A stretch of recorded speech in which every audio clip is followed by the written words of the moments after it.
Welcome to special drive. నేను పద్మ. తెలంగాణ వ్యాప్తంగా trade licence లేకుండానే కొందరు వ్యాపారాలు యథేచ్ఛగా నిర్వహిస్తున్నారు. దీంతో మున్సిపాలిటీకి ఫీజుల రూపంలో రావాల్సిన ఆదాయానికి గండి పడుతోంది. ట్రేడ్ లైసెన్స్ లేకుండా వ్యాపారాలు చేయడం చట్టవిరుద్ధం. దీనివల్ల జరిమానాలు, వ్యాపారం మూసివేయడం వంటి తీవ్ర పరిణామాలు ఉంటాయి. అయితే చిన్న స్థాయి ఫ్రీలాన్సింగ్, క్రాఫ్టింగ్ వంటి కొన్ని వ్యాపారాలకు లైసెన్స్ అవసరం ఉండకపోవచ్చు. కానీ చాలా వ్యాపారాలకు, ముఖ్యంగా రెస్టారెంట్, హాస్పిటల్స్, రవాణా, నిర్మాణ రంగాలకు తప్పనిసరి. ఎందుకంటే ఇది చట్టబద్ధత, ప్రజల భద్రత, ప్రభుత్వ ఆదాయానికి అవసరం. మంచిర్యాల నగరపాలక సంస్థల్లోని వాణిజ్య సంస్థల నుంచి ట్రేడ్ లైసెన్స్ రుసుం వసూల్లో అధికారులు నిర్లక్ష్యం చేస్తున్నారు. చాలా మంది ట్రేడ్ లైసెన్స్ లేకుండా వ్యాపారాలు చేస్తున్నారు. చిన్న చిన్న వ్యాపారాలు చేసేవారు ట్రేడ్ లైసెన్స్ రుసుం ఏటా సకాలంలో చెల్లిస్తున్నారు. బడా వ్యాపారులు మాత్రం చెల్లించడంలో నిర్లక్ష్యం చేస్తున్నారు.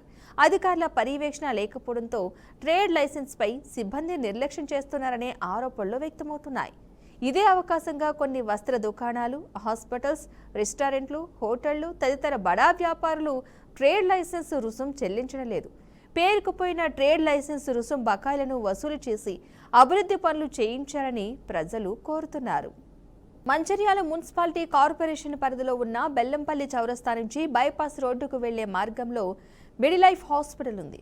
ఈ బిల్డింగ్కి మున్సిపల్ అధికారులు 1099003811 అసైన్మెంట్ నెంబర్ కేటాయించగా, ఆ అసైన్మెంట్ నెంబర్ యొక్క కొలతల ప్రకారం బిల్డింగ్ ప్లేస్ ఏరియా దాదాపు 18,000 స్క్వేర్ ఫీట్స్. ఈ బిల్డింగ్లో గ్రౌండ్ ఫ్లోర్ మరియు అప్పర్ ఫ్లోర్స్లో మిడ్లైఫ్ హాస్పిటల్ ఉంది. కానీ మిడ్లైఫ్ హాస్పిటల్ వారు మంచిర్యాల మున్సిపాలిటీ వారికి ట్రేడ్ లైసెన్స్ కోసం దరఖాస్తు చేసుకోగా, ఆ దరఖాస్తులో మిడ్లైఫ్ హాస్పిటల్ బిల్డింగ్ కొలతలు 6,000 స్క్వేర్ ఫీట్లుగా చూపుతూ ఫీట్కు ₹4 చొప్పున 24,000 రూపాయలు ట్రేడ్ లైసెన్స్ ఫీజు కడుతూ, దాదాపు 12,000 స్క్వేర్ ఫీట్లు తక్కువగా చూపుతూ 66,000 రూపాయల ట్రేడ్ లైసెన్స్ ఫీజు ఎగ్గొట్టడం జరుగుతుంది. అంతేకాకుండా మున్సిపల్ ట్రేడ్ లైసెన్స్ రూల్ 7 ప్రకారం తప్పుగా వివరాలు ఇచ్చినప్పుడు ట్రేడ్ లైసెన్స్ ఎంత అవుతుందో దానికి 25 రెట్లుగా ఫైన్ విధిస్తూ ట్రేడ్ లైసెన్స్ వసూలు చేయాలి. మిడిలైఫ్ హాస్పిటల్ ట్రేడ్ లైసెన్స్ ఫీజు దాదాపు 18,000 స్క్వేర్ ఫీట్లకు, హాస్పిటల్ ఎదురుగా ఉన్న రోడ్డు 30 ఫీట్లకు పైబడి ఉంది కాబట్టి స్క్వేర్ ఫీట్కు ₹5 చొప్పున లెక్కిస్తే 90,000 రూపాయలు అవుతుంది. ఫైన్తో లెక్కిస్తే దాదాపు 22,50,000 రూపాయలు అవుతుంది. మంచిర్యాల మున్సిపాలిటీ వారు ఈ మిడ్ లైఫ్ హాస్పిటల్ వారికి ట్రేడ్ లైసెన్స్ అనుమతి ఇంకా ఇవ్వలేదు. మిడ్ లైఫ్ హాస్పిటల్ వారు దరఖాస్తు చేసుకున్న అప్లికేషన్ ప్రస్తుతం వరకు ట్రేడ్ లైసెన్స్ సెక్షన్ లేదా మున్సిపాలిటీ కమిషనర్ వద్ద పెండింగ్లో ఉండటం కోసం మెరుపు. వచ్చిన దరఖాస్తులను పరిశీలించాలి లేదా రిజెక్ట్ చేయాలి. వివరాలన్నీ సరిగ్గా ఉంటే ట్రేడ్ లైసెన్స్ జారీ చేయాలి. కానీ దరఖాస్తులు ప్రస్తుతం వరకు పెండింగ్లో ఉంచడం గల కారణాలు అధికారులు ప్రజలకు చెప్పాల్సిన అవసరం ఉంది. లైసెన్సులు ఇష్యూ చేయడానికి, రెన్యువల్ చేయడానికి వెరిఫికేషన్ కోసం మున్సిపల్ కమిషనర్ ఒక టీం నియమించాలి. మంచిర్యాల మున్సిపల్ కమిషనర్ వారు ఇప్పటి వరకు వెరిఫికేషన్ కోసం టీంని నియమించకపోవడం వల్ల అనేక అనుమానాలు రేకెత్తిస్తున్నాయి. ఇలాంటి వ్యాపార సముదాయాలు మంచిర్యాల మున్సిపల్ పరిధిలో అనేక ఉన్నాయి. అయినప్పటికీ ఈ విషయం తెలిసి కూడా ప్రస్తుత మంచిర్యాల మున్సిపాలిటీ కమిషనర్లు ఎటువంటి చర్యలు తీసుకోకపోవడంతో అనేక అనుమానాలు రేకెత్తిస్తున్నాయి. ఇదే విషయమై వివరణ కోరడానికి మంచిర్యాల మున్సిపల్ కార్యాలయానికి పలుమార్లు వెళ్లగా మంచిర్యాల మున్సిపల్ కమిషనర్ కలవలేదు. ఫోన్లో సంప్రదించగా అందుబాటులోకి రాలేదు. శానిటేషన్ సిబ్బంది విభాగంలోని శానిటేషన్ ఇన్స్పెక్టర్ని వివరణ కోరగా, ఈ విషయం మా దృష్టికి వచ్చింది, మున్సిపల్ కమిషనర్ దృష్టికి తీసుకెళ్లి తగు చర్యలు తీసుకుంటామని తెలపడం జరిగింది. ఇదే అంశానికి సంబంధించిన పూర్తి సమాచారాన్ని మా ప్రతినిధి శ్రీనివాస్ లైవ్ ద్వారా అందిస్తారు. శ్రీనివాస్, చెప్పండి, అసలు అక్కడ ఏం జరుగుతోంది, అసలు అప్డేట్స్ ఏంటి అసలు? Good morning Padma. తెలంగాణ వ్యాప్తంగా ఉన్నటువంటి 120 మున్సిపాలిటీ కావచ్చు, 22 కార్పొరేషన్ సంబంధించినటువంటి ఉన్నటువంటి పరిస్థితి. కాకపోతే ఇక్కడ ట్రేడ్ లైసెన్స్ తీసుకొని మాత్రమే ఏదైనా మెడికల్ షాపే కానీ, సంబంధించినటువంటి హాస్పిటల్స్ కానీ, మరికొన్ని బిజినెస్ సెంటర్స్ మాత్రం నడుపుకోవాల్సి ఉంటుంది. దానికి సంబంధించినటువంటి పన్ను కట్టడానికి కూడా ఆ ట్రేడ్ లైసెన్స్ బేసిక్ గానే పన్ను వసూలు చేస్తారు. దీనికి సంబంధించిన మున్సిపాలిటీ పరిధిలో ఉన్నటువంటి శానిటరీ ఇన్స్పెక్టర్ కావచ్చు, దానికి సంబంధించినటువంటి లైనింగ్ ఇన్స్పెక్టర్స్, ఇవన్నీ తెలంగాణలోని మున్సిపాలిటీ పరిధిలో ఉన్నటువంటి బిల్డింగ్ కన్స్ట్రక్షన్స్, వ్యాపారవేత్తలకు సంబంధించినటువంటి ట్రేడ్ లైసెన్స్ అయితే ఖచ్చితంగా తీసుకోవాల్సి ఉంటుంది. ఈ ట్రేడ్ లైసెన్స్ బేస్ తీసుకొని మాత్రమే పన్ను వసూలు చేస్తారు, ప్రభుత్వానికి చేరుతుంది. ఇది యాక్చువల్ గా మున్సిపాలిటీ పరిధిలో ఉన్నటువంటి అనేక బిజినెస్ సెంటర్స్, హాస్పిటల్స్, మరికొత్త వ్యాపారవేత్తలు కూడా చేయాల్సినటువంటి ప్రధాన అంశంగా భావిస్తారు. కానీ ఇప్పుడు జరుగుతున్నటువంటి మున్సిపాలిటీ పరిధిలో ఉన్నటువంటి అనేక మంది మున్సిపల్ చైర్మన్స్ అందరితో కావచ్చు, మరి కొంతమంది అక్కడ ఉన్నటువంటి కార్పొరేషన్ సంబంధించినటువంటి చైర్మన్స్ కానీ, అక్కడ ఉన్నటువంటి కౌన్సిలర్స్ కావచ్చు, మరి కొంతమంది ఉద్యోగస్తులు అంటే అక్కడ కమిషనర్ పనిచేస్తున్నారు, వారి కింద ఉన్నటువంటి సబార్డినేటర్స్ ఉంటారు. వీళ్ళందరూ అంటే అక్కడ ఉన్న బిల్డింగ్ అధికారితో కుమ్మక్కై ఒక్కసారిగా ప్రభుత్వ ఆదాయానికి గండి కొడుతున్నట్టు కూడా నిర్ధారణ చేసినటువంటి పరిస్థితి. ఇకపోతే హాస్పిటల్స్ పేరుతోటి ఎస్ఎఫ్టీ తో భాగంగా దానికి పన్ను చెల్లించాల్సి ఉంటుంది. కానీ బిల్డింగ్స్ ఆ ఏరియా మాత్రము పెద్దగా ఉంటుంది. వీళ్ళు పర్మిషన్స్ తీసుకునే దగ్గర కూడా తక్కువ ఎస్ఎఫ్టీని పెట్టుకునే వాళ్ళు అంటే ప్రభుత్వాన్ని అక్కడ ఉన్నటువంటి గండి పట్టడానికి ప్రధానంగా అంతా చేస్తున్నటువంటి పరిస్థితి. ఈ పరిస్థితి అంతా మున్సిపాలిటీ సంబంధించినటువంటి విభాగంలో పనిచేస్తున్నటువంటి ఈ ట్రేడింగ్ లైసెన్స్ సంబంధించినటువంటి విభాగంలో జరుగుతున్నటువంటి అవినీతి అని కూడా చెప్పుకోవచ్చు. ఇకపోతే ఈ అవినీతి జరగడానికి ప్రధానంగా అక్కడ ఉన్నటువంటి ఏవైతే మెడికల్ షాప్ అని ఆఫీసులు ఓపెన్ చేసుకునేటప్పుడు వాళ్ళు చేయాల్సినటువంటి నిబంధనలకు విరుద్ధంగా ఈ ట్రేడ్ లైసెన్స్ అయితే చేసుకుంటున్నారు. కొంతమంది ట్రేడ్ లైసెన్స్ తీసుకోకుండానే అనేక అవినీతికి పాల్పడుతున్నటువంటి పరిస్థితి. వీరిపై మాత్రము ఇప్పటి వరకు అంటే తెలంగాణ వ్యాప్తంగా జరుగుతున్నటువంటి అనేక ట్రేడ్ లైసెన్స్ లోని అవినీతికి కూరుకుపోయిందనేది విచారణలో కూడా తేలినటువంటి పరిస్థితి. ఇకపోతే ఆయా మున్సిపాలిటీ పరిధిలో, ఆయా కార్పొరేషన్ పరిధిలో ఉన్నటువంటి హాస్పిటల్స్ ఓవరాల్ గా చూసుకున్నట్లయితే హాస్పిటల్స్ దానికి సంబంధించినటువంటి శానిటేషన్ కానీ దానికి సంబంధించిన విషయాలు అన్నింటినీ కూడా సర్టిఫికేట్ చేయాలంటే కంపల్సరీ శానిటేషన్ విషయాల్లో కానీ దానికి సంబంధించినటువంటి మెడికల్ షాప్స్ దానికి సంబంధించినటువంటి మరికొన్ని ఏదైనా సర్టిఫికేట్ చేయాలన్నా అక్కడ దాని మీద ఆదిమాసం చెల్లాయించాలంటే కంపల్సరీ ట్రేడ్ లైసెన్స్ ఉన్నప్పుడు మాత్రమే అక్కడ ఉన్నటువంటి మున్సిపల్ సిబ్బంది కానీ అక్కడ ఉన్నటువంటి అధికారులు చర్య తీసుకోవడానికి అనువుగా ఉంటుంది. కానీ అసలు ఆ ట్రేడ్ లైసెన్స్ కే అనుమతి లేకుండా పూర్తిగా ప్రభుత్వ ఆదాయానికి గండికొట్టే వ్యవస్థ కొనసాగుతున్న క్రమంలో కూడా ఇక్కడ ఉన్నటువంటి అధికారులు మున్సిపాలిటీ కార్పొరేషన్ అధికారులు కావచ్చు, అక్కడ ఉన్నటువంటి జాయింట్ ఇన్స్పెక్టర్ ఏరియా వైపు ఉన్నటువంటి వారు మాత్రము ఎగుమతి నీరెత్తినట్టు వ్యవహరిస్తూ ప్రభుత్వ ఆదాయాన్ని మున్సిపల్ కార్పొరేషన్ రావాల్సిన ఆదాయాన్ని మాత్రం గండి కొడుతున్నటువంటి పరిస్థితి పత్రం. అనేక సార్లు అనేక మంది ఫిర్యాదు చేసిన వీరిపై మాత్రం చర్యలు ఏమాత్రం లేకుండా పడుతుంది. అక్కడ ఉన్నటువంటి ప్రభుత్వ ఆదాయం గండి పడుతుంది అనేది అక్కడ ఉన్నటువంటి వార్డు కౌన్సిలర్స్ తో పాటు అక్కడ ఉన్నటువంటి స్థానికులు కూడా పెద్ద ఎత్తున మొరపెట్టుకున్న ఎవరు వారి గోడు విధించుకోలేని పరిస్థితి. ఇది తెలంగాణ వ్యాప్తంగా జరుగుతున్న మున్సిపల్ కార్పొరేషన్ లో కానీ మున్సిపల్ పార్టీలో జరుగుతున్నటువంటి బిల్డింగ్ కన్స్ట్రక్షన్ లో వ్యాపారవేత్తలు తీసుకోవాల్సినటువంటి ట్రేడ్ లైసెన్స్ సంబంధించినటువంటి అవినీతికి పాల్పడగలిగి స్పష్టంగా చెప్పవచ్చు. అయితే మున్సిపల్ కమిషనర్ కు ఈ అంశానికి సంబంధించి ఫిర్యాదు చేయడానికి వెళ్ళినా సరే అందుబాటులో లేరు అని చెప్పేసి అంటున్నారు. మరి దానికి సంబంధించిన అప్డేట్స్ ఏంటి? నిజంగానే అధికారుల కనుసన్నలోనే ఇవన్నీ జరుగుతున్నాయి అనుకోవచ్చు అంటారా దీన్ని బట్టి చూస్తుంటే? ప్రధానంగా చూసుకున్నట్లయితే ఒక మున్సిపాలిటీ పరిధిలోని ఒక వార్డులో కానీ దానికి సంబంధించినటువంటి ప్రధాన కూడలిలో ఒక హాస్పిటల్ పెట్టడానికి ప్రధానంగా వాళ్ళు తీసుకోవాల్సినటువంటి లైసెన్స్ ఫీజులు కానీ దానికి చెల్లించాలి. కానీ వారు ఎస్ఎఫ్టీ బేస్ లో చెల్లించాలంటే అధిక ఫీజులు కట్టాల్సి ఉంటుంది. ఆ అధిక ఫీజులు కట్టకుండా కూడా తక్కువ కావాలని తప్పుడు ఎస్టిమేషన్ వేయించుకొని అక్కడ ఉన్నటువంటి అంటే హాస్పిటల్ పెట్టుకుంటే ఆ ఏరియా వైజ్ గా చుట్టూ పరిసర ప్రాంతాలకు క్లీనింగ్ సెక్షన్ కానీ దానికి సంబంధించినటువంటి శానిటైజర్ డెస్క్ డిస్ట్రిబ్యూట్ చేయడానికి మున్సిపాలిటీ కార్పొరేషన్ పరిధిలో ఉన్నటువంటి వాటిలో వాళ్ళ మున్సిపాలిటీ వాళ్ళు ఉంటారు. దానికి సంబంధించినటువంటి ఎస్టిమేషన్ వేసి అక్కడ ప్రజలకు కానీ అక్కడ ఉన్నటువంటి వాతావరణాన్ని ఎలాంటి పొల్యూట్ కాకుండా చేయడానికి మున్సిపాలిటీ పరంగా నగరపాలక సంస్థలో ఉన్నటువంటి వింగ్ పనిచేస్తుంది. కానీ వీళ్ళు పర్మిషన్లు తీసుకోకుండా ఆ ప్రాంతాలను మొత్తము పొల్యూషన్ చేస్తున్నారు. అంటే సీజన్ వ్యాధులతో కూడా ఆ ప్రాంత ప్రజలు కూడా ఇబ్బంది పడుతూ చాలా రోగాల బారిన పడుతున్నారు. కానీ ఆ మున్సిపాలిటీ పరిధిలో ఉన్నటువంటి వారు ఇలాంటి అనుమతి లేని హాస్పిటల్స్ కానీ అనుమతి లేకుండా ఇచ్చడం వల్ల ఆ ప్రజలు అనారోగ్యంతో గురవుతూ ఆ సీజన్ వ్యాధుల బారిన పడుతున్నా కూడా వాళ్ళు పట్టించుకోవట్లేదు అనేది అనేక ఫిర్యాదులు పనిచేస్తున్నారు. ఈ శానిటేషన్ సంబంధించినటువంటి మున్సిపాలిటీ పరిధిలో పర్మిషన్స్ కింద కరెక్ట్ ఇచ్చినట్లయితే ఇలాంటి హాస్పిటల్లో ఉన్న వ్యర్థ పదార్థాలే కావచ్చు, హాస్పిటల్ సంబంధించినటువంటి డస్ట్ వేస్టేజ్ ఏరియాలోనే పడకుండా దానికి ఒక క్లీనింగ్ సెక్షన్ ఏర్పాటు చేయడానికి ప్రభుత్వం చర్య తీసుకుంటుంది. అనుమతి లేకుండా తీసుకున్న హాస్పిటల్ దగ్గర ఇలాంటి డస్ట్ కానీ ఎలాంటి విషయాలు ఏమన్నా కూడా బయటికి అంటే వ్యర్థ పదార్థాలు తీసుకుపోవడానికి పర్మిషన్ అయితే ప్రభుత్వం ఇవ్వదు. కాబట్టి ఇలాంటి హాస్పిటల్లోని వ్యర్థ పదార్థాలను బయటకు తీసుకెళ్లడానికి ముందస్తుగానే చర్యలు తీసుకోవాలంటే కంపల్సరీ ట్రేడ్ లైసెన్స్ దానికి అనుమతి పొందినటువంటి హాస్పిటల్ సర్టిఫైడ్ డాక్టర్స్ తో పాటు మెడికల్ కిట్లు సంబంధించిన విషయాలన్నిటి మీద చర్యలు తీసుకోవడానికి మాత్రం ఖచ్చితంగా ట్రేడ్ లైసెన్స్ లోని పూర్తిగా ఎస్ఎఫ్టీ తో పాటు బిల్డింగ్ లో ఉన్నటువంటి హాస్పిటల్స్ అన్ని పొందుపరిచినట్లయితే మాత్రమే ఆ ప్రాంతం ప్రజలకు అక్కడ టెస్ట్ కానీ అక్కడ వేస్టేజ్ తీసుకోకుండా దాని మున్సిపాలిటీ పరిధి వాళ్ళు సర్వీస్ చేస్తారు. కానీ అలాంటి పర్మిషన్ తీసుకోకపోవడంతో ఈ హాస్పిటల్ పెట్టడం వల్ల అక్కడ ఉన్నటువంటి వారికి అనారోగ్యంతో పాటు సీజన్ వ్యాధులకు గురవుతున్న పరిస్థితి పద్మ. అయితే మరి ఎందుకు అధికారులు రెస్పాండ్ అవ్వట్లేదు దీనికి సంబంధించి? అసలు ఈ మెడ్ లైఫ్ హాస్పిటల్ సిబ్బంది అంటే దానికి సంబంధించిన యాజమాన్యం ఏం చెప్తున్నారు ఈ అంశానికి సంబంధించి? అయితే హాస్పిటల్స్ కు పర్మిషన్ మాత్రం పెట్టామని చెప్తాకు మాత్రమే పర్మిషన్ అప్లికేషన్ పెడతారు తప్పితే వీరు అనుమతి పొందరు. అనుమతి పొందాలంటే ప్రభుత్వానికి సంబంధించినటువంటి ట్రేడ్ లైసెన్స్ నామ్స్ ప్రకారం, బిల్లింగ్ ఎస్ఎఫ్టీ ప్రకారం వాళ్ళు చలానా తీయాల్సి ఉంటుంది. దీనికి సంబంధించినటువంటి ప్రభుత్వానికి ఇవి కానీ దానికి సంబంధించి చేయాల్సి ఉంటుంది. అయితే కొత్త మొత్తంలో చేయడానికి వాళ్ళు ఇష్టపడక ఇది తప్పు ద్వారా పట్టించుకోవడానికి మాత్రం అధికారులతో కుమ్మక్కై ఈ హాస్పిటల్స్ ఏర్పాటు చేసే ప్రతి వారు ఇదే తంత్రంగం చేయడం వల్ల అక్కడ ఉన్నటువంటి ప్రజలకైతే చాలా ఇబ్బంది కలుగుతున్నటువంటి పరిస్థితి. పద్మ. ఓకే, మీరు హోల్డ్లో ఉండండి శ్రీనివాస్. మరింత సమాచారం మా ప్రతినిధి రవీందర్ ద్వారా తెలుసుకుందాం. రవీందర్. పద్మ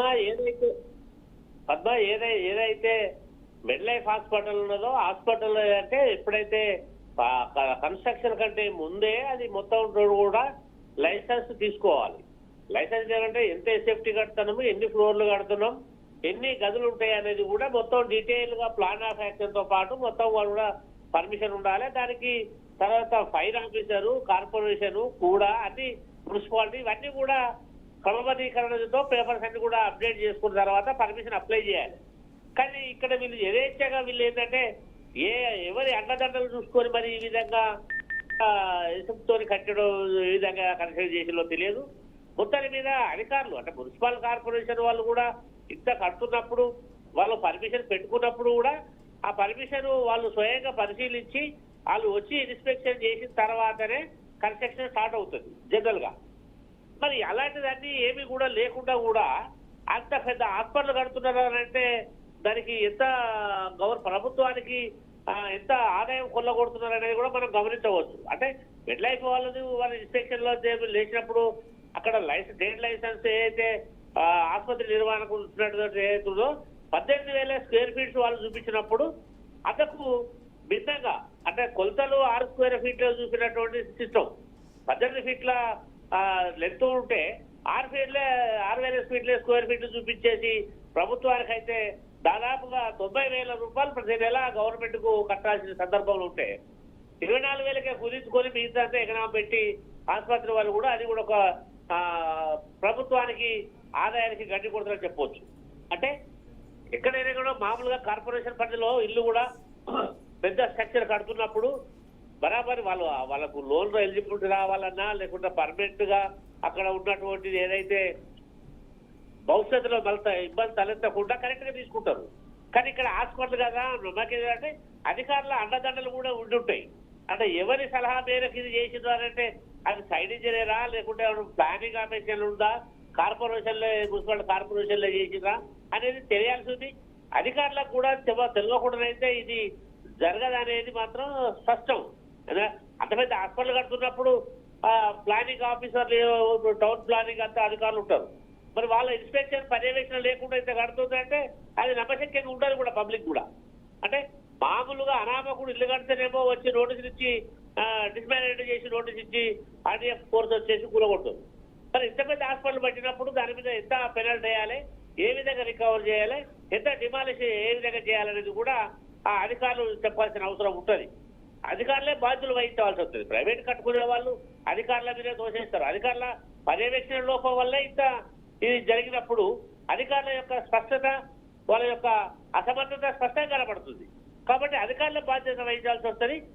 ట్రేడ్ లైసెన్స్ అంటే ప్రతి షాపులు కూడా వాళ్ళు ఇన్స్పెక్షన్ చేయాలి. కార్పొరేషన్ వాళ్ళు మున్సిపాలిటీ పరిధిలో ఏ షాపు పెట్టినా లైసెన్స్ తీసుకున్నారా లేదా, ఆ లైసెన్స్ తీసుకుంటే ఖచ్చితంగా గవర్నమెంట్ కు రుసుము చెల్లించాలి. అది ఆ యొక్క షాపును బట్టి. అంటే అలాంటి ఏదే లేకుండా అక్కడ ఇచ్చల విడిగా షాపులు పెట్టి నడుస్తున్నారంటే అధికారుల యొక్క నిర్లక్ష్య వైఖరి, వాళ్ళు నెల మామూలులా లేకుంటే వాళ్ళతో చేతి వాటలు ఏ విధంగా ఉన్నదనేది రేపు అధికారుల పర్యవేక్షణలో అధికారుల ఇన్స్పెక్షన్. అంటే 100 షాపులలో అక్కడ నిలిచినట్టు అంత పెద్ద సిటీలో వీళ్ళు దిబ్బకు ఏదైతే సైలెంట్ గా ఉంటే ప్రభుత్వానికి రావాల్సిన ఆదాయానికి అధికారులే గడ్డి కొడుతున్నారు. అయితే కాబట్టి ఖచ్చితంగా వాళ్ళపైన చర్య ఉండాలి. అది చర్య తీసుకోవాల్సిందే. ఆ హాస్పిటల్ పైన నోటీసులు ఇచ్చి ఎంత మేరకు డిమాలిష్ చేస్తారా లేకుంటే గవర్నమెంట్ కు రుసుము ఏ విధంగా పెనాల్టీ ఇస్తారా అనేది మనం చూడాల్సిందే. అధికారుల నిర్లక్ష్య వైఖరి అయితే స్పష్టంగా కనపడుతుంది. పద్మ, అంటే ఈ మెడిలైఫ్ హాస్పిటల్స్ పరిస్థితి ఏంటి? ఇవి ఎక్కువగా కట్టాల్సిన అమౌంట్ కంటే కూడా తక్కువ స్క్వేర్ ఫీట్స్ చూపించి అమౌంట్ కడుతున్నాయి కదా, మరి వీటి పరిస్థితి ఏంటి? ఇప్పటికైనా అధికారులు ఏమైనా చర్యలు తీసుకోవడానికి చూస్తున్నారా? అదే పద్మ ఇప్పుడు అదైతే వేసి చూడాల్సిందే. ఎందుకంటే దాదాపుగా నెలకి 45-50 వేల రూపాయలు, దాదాపుగా 1,000 రూపాయలు అయితే దుర్వినియోగం ప్రభుత్వానికి ఆదాయానికి గండి కొడుతున్నారు. దీని పూర్తి బాధ్యత అంతా కూడా అధికారులదే. రేపు కలెక్టర్ ఇనిషియేటివ్ తీసుకుంటారా, లేకుంటే కార్పొరేషన్ చైర్మన్ తీసుకుంటారా, లేకుంటే కమిషనర్ తీసుకుంటారా అనేది మనం వేసి చూడాల్సిందే. ఇది పూర్తిగా అధికారుల వైఫల్యమే. ఒకవేళ యజమాన్యం కనుక తప్పుడు రిపోర్ట్ ఇచ్చి తప్పుడు లెక్కలు చూపించి అధికారులను మభ్యపెట్టి కనుక వీళ్ళు కన్స్ట్రక్షన్ చేసుకుంటే ఖచ్చితంగా అధికారులు శుద్ధశుద్ధి కనుక ఉంటే డిస్మాలిట్ చేయాలి, దాన్ని మొత్తం డిమాలిట్ చేయాలి, నోటీస్ చేయాలి, దాన్ని కూలగొట్టడానికి నోటీస్ చేయాలి, లేదంటే దాన్ని అప్లికేట్ చేయాలంటే దాన్ని 1 లక్షల పెనాల్టీ వేయాల్సి వస్తుంది. అంటే అధికారులు కూడా తప్పుదారి పట్టించి అధికారుల యొక్క పైన నిర్లక్ష్యానికి గురైంది చూసి వీళ్ళు ఇంత అక్రమాల పాల్పడితే వీళ్ళ మీద చర్య తీసుకోవాలి. అంటే ఖచ్చితంగా వైఫల్యం ఎటు సైడ్ నుంచి ఉన్నా దాని నిర్లక్ష్యం అయితే అధికారులదే. రేపు అది పెనాల్టీ ఇచ్చి నోటీసులకు ఇష్యూ చేస్తారా, లేదంటే డిమాలిష్ కు నోటీస్ ఇస్తారా, లేకుంటే అధికారులు దీనిపైన ఇంత వెలుగులోకి వచ్చింది కాబట్టి చేయకపోతే కష్టం అనుకుంటే కనుక వాళ్ళు ఏ మేరకు చర్యలు తీసుకుంటారు అనేది కూడా మనం వేచి చూడొచ్చు. పద్మ, ఇలా ప్రభుత్వ ఆదాయానికి గండు కొడుతున్న ఇలాంటి వారిపై ఎలాంటి చర్యలు తీసుకోవాలని ప్రజలు కోరుతున్నారు? అసలు ఖచ్చితంగా అధికారుల నిర్లక్ష్యమే ఇక్కడ స్పష్టంగా కనపడుతుందని చెప్పుకోవచ్చు. అంత పెద్ద బిల్డింగ్ కడుతున్నప్పుడు అంత స్క్వేర్ ఫీట్ ఉండి తక్కువ స్క్వేర్ ఫీట్ కు డబ్బులు కడుతున్నారు అని అంటే అధికారులతో బిలాఖాత అయి ఉంటేనే, అధికారులతో వాళ్ళ యొక్క మమేకమై ఉంటే తప్ప అది అంత పెళ్లి కట్టన అనేది మాత్రం పబ్లిక్ వాయిస్ గా వినబడుతున్నది. ఖచ్చితంగా ఇలాంటి చిన్న చిన్న వాళ్ళ మీద చర్యలు తీసుకుంటారు. మున్సిపల్ కార్పొరేషన్ వాళ్ళు ఇంటి పని కనపోతే కట్టకపోతేనే నోటీసులు ఇస్తారు. మరి ఇంత పెద్ద బిల్డింగ్ కనపడి ఇంత ఎసెప్ట్ తో కనపడుతుంటే ఏమాత్రం కూడా వీళ్ళకి ఆలోచన రాలేదా? అంటే టౌన్ ప్లానింగ్ వాళ్ళు ఆల్రెడీ ఎస్టిమేషన్ చేసినప్పుడు ఇంత తక్కువ చూపించేది, ఇంత తక్కువ బిల్లుకి వచ్చింది, అది కన్స్ట్రక్షన్ వాళ్ళ పర్యవేక్షణ ఎందుకు చేయలేకపోయింది, వాళ్ళ మీద ఎందుకు చర్యలు తీసుకోలేకపోయింది? అంత టౌన్ లో నడుస్తున్నప్పటికీ కూడా, ఇంత పెద్ద హాస్పిటల్ కట్టినప్పటికీ కూడా అది ఎవరికి కనబడకుండా కట్టిరా అనేది పబ్లిక్ వాయిస్ వినబడుతుంది. మొత్తానికి కూడా అధికారుల వైఫల్యమే చర్యలు తీసుకోవాలి. ఏ మేరకు చర్యలు తీసుకుంటారో మనం వేసి చూడాల్సింది. ఓకే రవీందర్. శ్రీనివాస్, మీరు చెప్పండి, అసలు ఏంటి పరిస్థితి? ఇప్పటికైనా అధికారులలో ఏమైనా చలనం వచ్చిందనుకోవచ్చు అంటారా?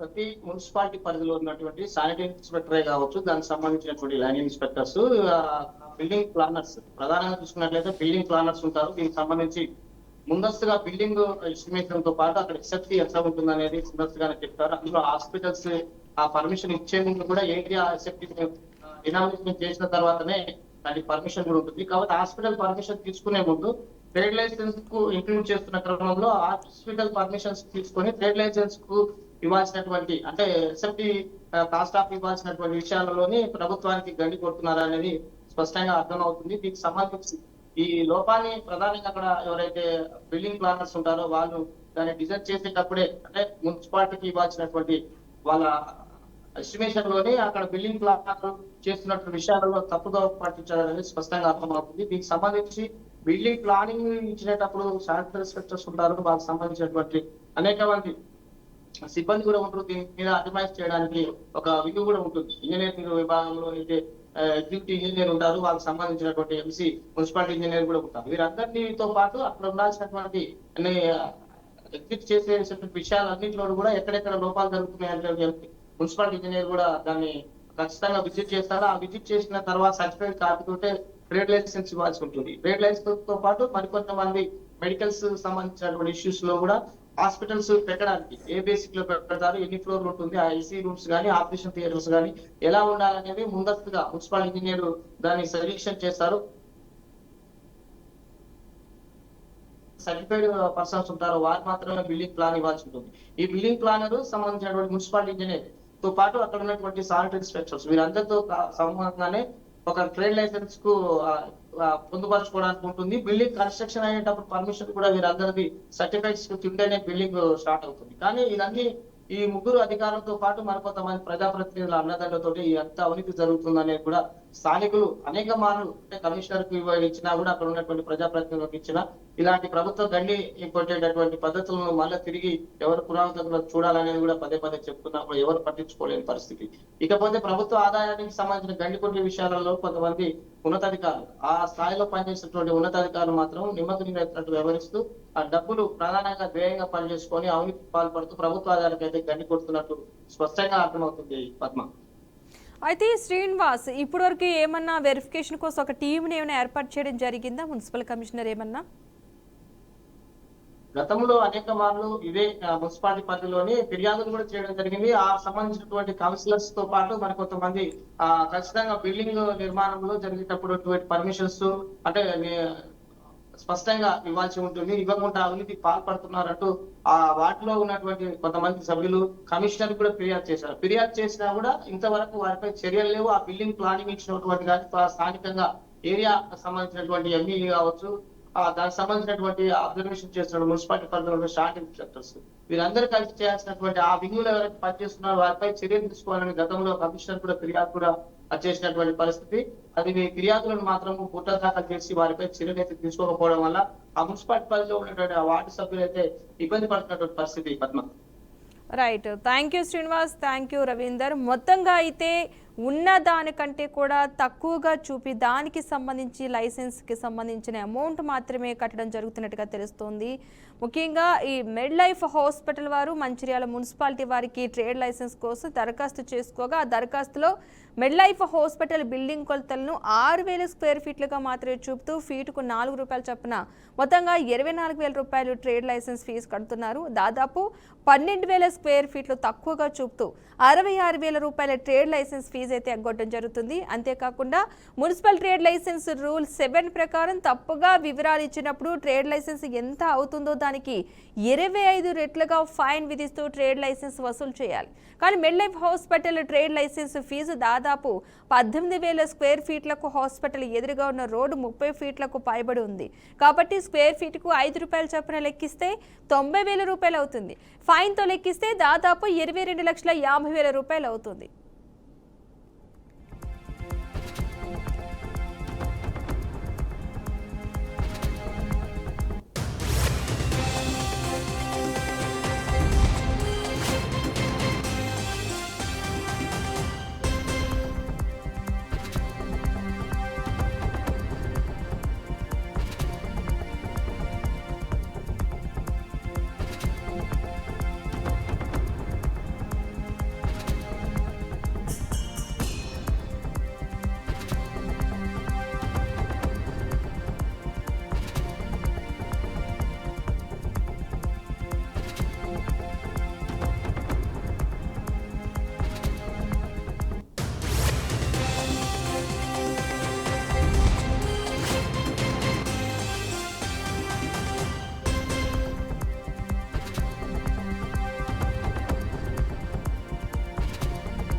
ఇది special drive. Keep watching BRK news Telugu.